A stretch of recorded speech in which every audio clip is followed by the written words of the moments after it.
ఉత్తరాది రాష్ట్రాల్లో చలి తీవ్రతకు తోడు పొగమంచు సమస్యగా మారింది. తెల్లవారినప్పటికీ పొగమంచు కారణంగా చీకట్లు తొలగడం లేదు.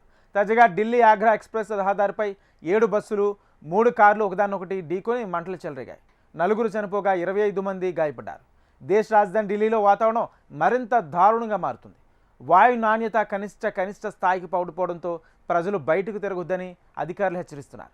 విమానాలు తిరగలేని పరిస్థితి ఏర్పడడంతో ప్రయాణాలు వాయిదా పడుతున్నాయి. రైళ్ల రాకపోకలు కూడా ఆలస్యంగా కొనసాగుతున్నాయి. ఉత్తర భారతదేశంలోని పలు రాష్ట్రాలను చలిపులి చంపేస్తోంది. చలిగాలులతో ఉక్కిరిబిక్కిరవుతున్నారు.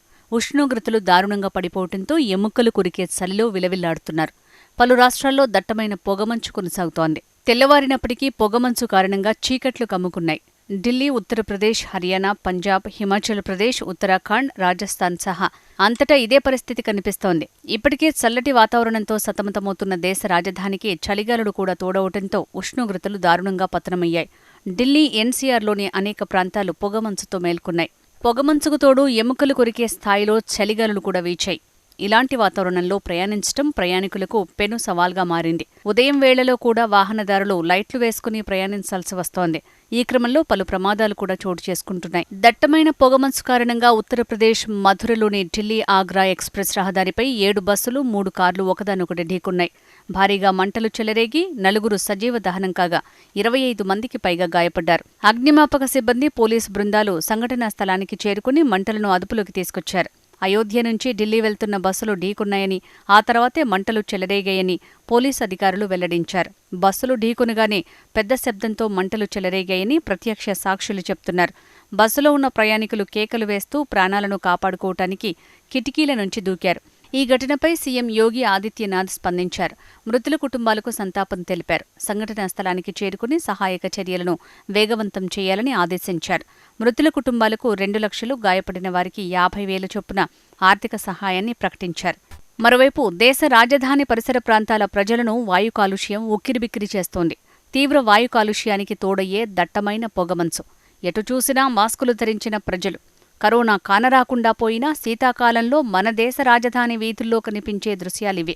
వాహనాల గొట్టాలు కక్కే పొగ, ఇండస్ట్రీల నుంచి వెలువడే ప్రాణాంతక వాయువులు, నిర్మాణాలు వెదజల్లే ధూళి, పంట అవశేషాల దహనాలు ఇవన్నీ కలిసిపోయి ఢిల్లీని ఓ గ్యాస్ ఛాంబర్లా మార్చేస్తున్నాయి.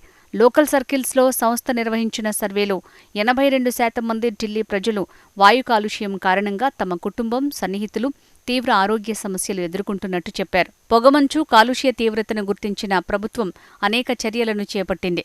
కాలుష్యాన్ని నివారించడానికి జీఆర్ఏపీలో స్టేజ్ 4 నిబంధనలను నగరంలో అమల్లోకి తెచ్చింది. నర్సరీ నుంచి 5వ తరగతి వరకు హైబ్రిడ్ విధానానికి బదులు ఆన్లైన్ క్లాసులు నిర్వహించాలని ఆదేశించింది. ఢిల్లీ ప్రభుత్వం graded response action plan stage 3, stage 4 లాంటి ఎమర్జెన్సీ చర్యలు తీసుకుంటోంది.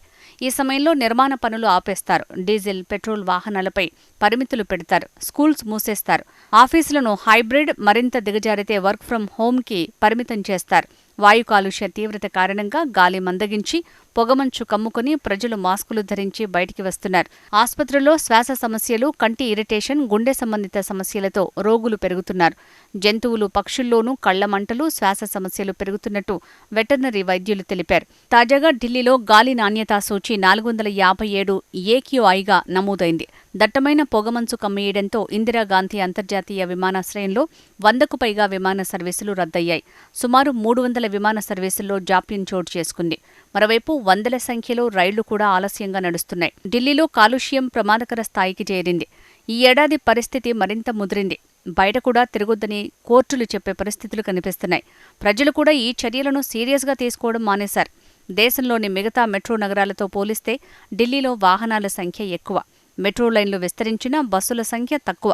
ఫలితంగా ప్రజలు వ్యక్తిగత వాహనాలపై ఆధారపడుతున్నారు. అలాగే ఎన్సీఆర్ పరిధిలో బొగ్గు ఆధారిత పవర్ ప్లాంట్లు, ఫ్యాక్టరీలు ప్రమాదకరమైన వాయువుల్ని విడుదల చేస్తుంటాయి. చుట్టుపక్కల పంజాబ్, హర్యానాల రైతులు పంటల్ని కాల్చడంతో ఆ పొగ కాలుష్యానికి తోడవుతోంది. వీటన్నింటికి తోడు నిరంతరాయంగా కొనసాగే నిర్మాణ పనుల్లో ఆ ధూళి గాల్లో కలిసిపోయి కాలుష్యం మరింతగా పెరుగుతోంది. WHO ప్రమాణాల కంటే 10-15 రెట్లు ఎక్కువ టాక్సిక్ లెవెల్లో ఢిల్లీలో నమోదవుతున్నాయి.